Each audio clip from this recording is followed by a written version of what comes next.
Good afternoon. This is Akashvani and I am Abhishek Mukhopadhyay with the Midday News.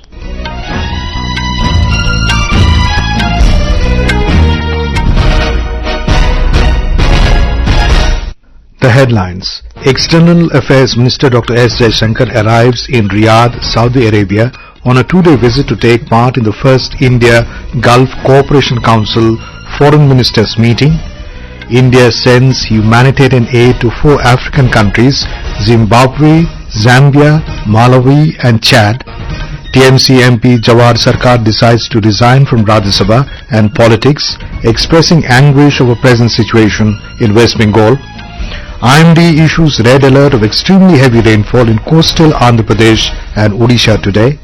And Men's Hockey Asian Championship 2024 to begin today in China.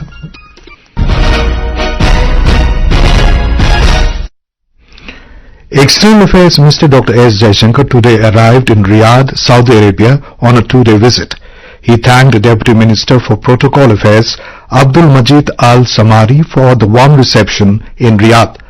During the two-day visit, Dr. Jaishankar will take part in the first India-Gulf Cooperation Council GCC Foreign Ministers meeting. He is also expected to hold bilateral meetings with foreign ministers from GCC member countries. On the second leg of the visit, Dr. Jaishankar will travel to Berlin, Germany for a two-day visit from Tuesday. This will be his third bilateral visit to Berlin. Both India and Germany share a robust strategic partnership, and Germany is one of India's prominent trading partners and among the largest foreign direct investors. During the visit, the External Affairs Minister will meet German Federal Foreign Minister as well as the leadership and other ministers from the German government with an objective to review the entire gamut of bilateral relations between India and Germany. Dr. Jaishankar will thereafter travel to Geneva, Switzerland for an official visit from the 12th of this month. Rajya Sabha MP from Trinamool Congress, Jawhar Sircar, has decided to resign from the post and politics. He has sent a letter to the party's Supremo and Chief Minister of West Bengal, Mamata Banerjee, in this regard. In his open letter, while thanking her for the opportunity given to him to serve the Parliament, Sircar expressed his anguish over the present situation in the state. He mentioned that he had been disillusioned by the corruption in the party and the strong-arm tactics of a section of party leaders. Referring to the RG Kaur issue, Sircar said he believes that the public outrage is spontaneous, huge and non-political in nature, and they want justice for Abhaya. In the letter, he said the state government has failed to take enough and speedy steps to bring the culprits to book. India has sent 1,000 MT rice as humanitarian assistance for drought-affected Malawi. External Affairs Ministry said in a social media post that the consignment departed from Malawi yesterday. The humanitarian assistance will address the consequences of the severe drought caused by El Nino phenomenon. India has also sent humanitarian aid to Zimbabwe for food security needs of the Zimbabwean people. A consignment of 1,000 MT rice departed from the Nahaba Sheva port for the African nation yesterday.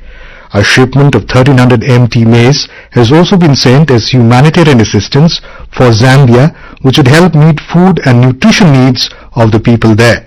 India has also extended medical aid consisting of essential life-saving antibiotics and general medicines to the government of the Republic of Chad in response to a deadly fire incident.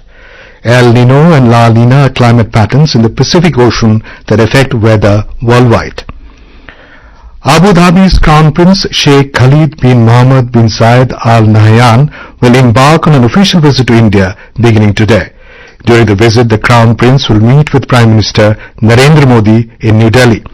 The visit aims to further strengthen the already robust ties between the United Arab Emirates and India. Sheikh Khalid will be accompanied by a high-level delegation, including ministers, senior officials, business leaders and prominent economic partners from the UAE. During his stay, the Crown Prince is scheduled to engage in discussions with senior officials in India. In addition to high-level meetings, Sheikh Khalid will participate in several activities that showcase the strong economic and cultural bonds shared by the UAE and India. BJP has released the list of 10 candidates for the upcoming Jammu and Kashmir Assembly elections. R.S. Pathania will fight from Udhampur East Assembly seat and Ghulam Mohammad Mir will be the BJP candidate from Handwara seat. Nasir Ahmed Lone will contest from Bandipora Assembly seat. This is Akashvani giving you the news. For quick news updates around the clock, follow us on our X handle at AIR News Alerts. Vice President Jagdeep Dhankar today highlighted that the national education policy is a game changer and allows youth to fully explore the talent and energy. Mr. Dhankar was the chief guest at an event on the occasion of International Literacy Day in Delhi. Speaking on the occasion, the Vice President pointed out that India is a unique nation when it comes to the richness of languages. He emphasized that national education policy has laid emphasis on the importance of mother tongue. From this platform, I will appeal to states that have not adopted national education policy to rethink, revisit, because this national education policy is a game changer. This national education policy allows our youth to fully exploit their talent and energy, and it gives importance to all languages. Mr. Dhankar stressed that literacy brings liberation and cuts down dependence. Saying that India's literacy rate after independence was 12%, the Vice President noted that the country only has to make up for 20% now. Mr. Dhankar urged everyone to take the pledge of making at least one person literate. He said making someone literate is a service to humanity. Death toll in the incident of building collapse in Lucknow has reached 8 after 3 more bodies were recovered from the debris. 28 people are injured and they have been admitted to different hospitals. Yesterday, 5 bodies were recovered initially, while 3 more bodies were found under the debris during the rescue operation in night. Teams of NDRF and SDRF along with police and administration are doing the rescue work. The 3-story building named Harmilap collapsed yesterday evening in Transport Nagar area. Prime Minister Narendra Modi has announced an ex gratia of 2 lakh rupees to the next of kin of each deceased who lost their lives in a building mishap in Lucknow, Uttar Pradesh. The injured would be given 50,000 rupees. In a social media post, the Prime Minister expressed sadness over the incident and wished for the speedy recovery of those injured. In Bihar, Islampur-bound Magad Express train number 20802 was split into 2 parts today when the coupling of the train was broken near Raghunathpur station in Buxar district.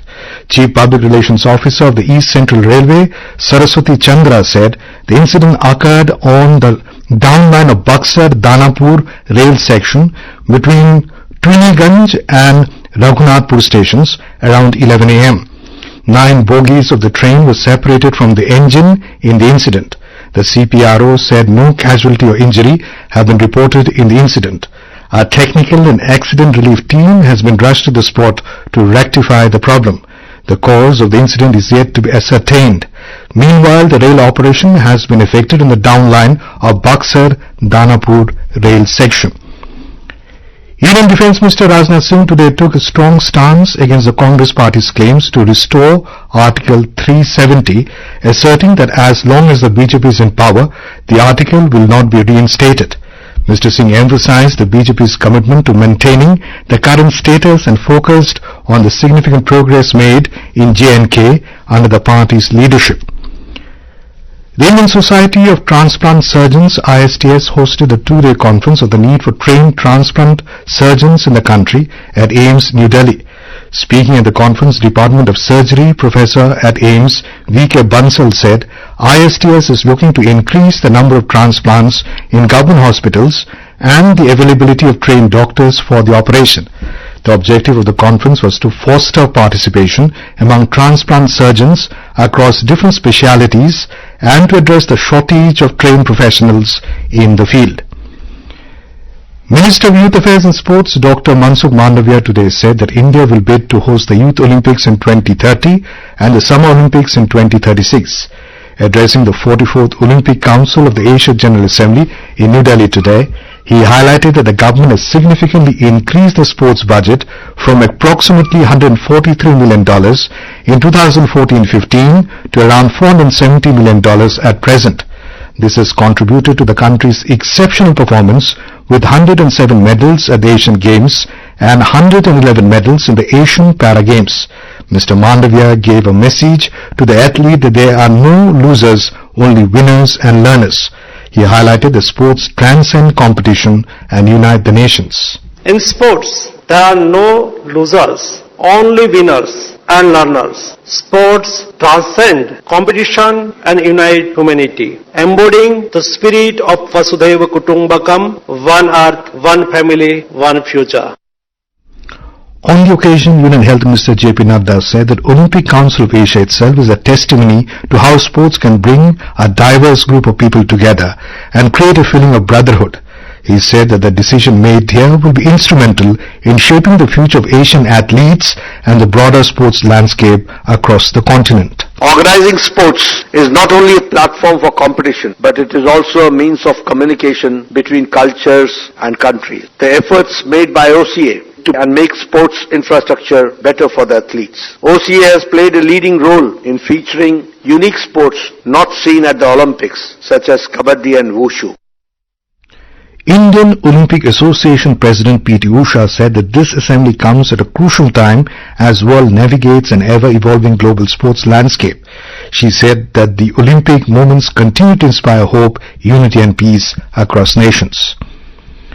President Draupadi Murmu today extended greetings to the citizens, especially the people of Odisha, on the occasion of an agricultural festival, Nuakhai. In a social media post, the President said that this festival is an occasion to express gratitude to the farmers of the country. The President wished that this festival brings happiness and prosperity in everyone's life. The Indian Meteorological Department IMD has issued a red alert of extremely heavy rainfall warning for coastal Andhra Pradesh and Odisha for today. Talking to Akashvani News, IMD scientist R.K. Jenamani said that Chhattisgarh and Jharkhand would also witness heavy rainfall till tomorrow. The Weather Department also issued an orange alert over isolated parts of Madhya Pradesh for tomorrow. He said that light to moderate rainfall is also likely in Delhi NCR region today. The main system is the depression over West Central adjoining Northwest Bay. So that is the main system, and because of that, the rainfall we have given red color warning, mainly the coastal Andhra Pradesh and Odisha. Chhattisgarh and Jharkhand also have a very heavy rainfall from 9th night till 11th. And for central India, the rain will increase gradually from 10th onward. So MP mainly we have given the orange color for 11th and 10th. And coming to the North India, the heavy rainfall has reported over East Rajasthan and mainly South Haryana. Delhi has a light to moderate rainfall. Warning North India, we have no such orange or red color warning, but we have given mainly the heavy rainfall for Haryana, but Delhi light to moderate rainfall today. Meanwhile, northern coastal districts of Andhra Pradesh, mainly Visakhapatnam, Annakapalli, Aluri, Sitaramaraju, Parvatipuram, Manyam and Srikakulam are witnessing moderate to heavy rainfall since this morning under the influence of cyclonic disturbance in Bay of Bengal. People residing in low-lying areas in these districts have been evacuated. In hockey, the much-awaited Men's Asian Championship has got underway in China. Defending champions India will be looking to win the record-extending 5th title this year after clinching bronze at the Paris Olympics last month. A quadrennial extravaganza, Paris Paralympics 2024, will conclude late tonight. For India, this edition will be remembered as a historic milestone as the nation achieved its best ever medals tally. The Indian contingent secured an impressive 29 medals, including 7 gold, 9 silver and 13 bronze. India have climbed to the 16th spot in the medals tally. And now, before we end the bulletin, the headlines once again. External Affairs Minister Dr. S. Jaishankar arrives in Riyadh, Saudi Arabia on a 2-day visit to take part in the first India-Gulf Cooperation Council Foreign Ministers meeting. India sends humanitarian aid to 4 African countries, Zimbabwe, Zambia, Malawi and Chad. TMC MP Jawhar Sircar decides to resign from Rajya Sabha and politics, expressing anguish of the present situation in West Bengal. IMD issues red alert of extremely heavy rainfall in coastal Andhra Pradesh and Odisha today. And Men's Hockey Asian Championship 2024 to begin today in China. And with that we end the Midday News.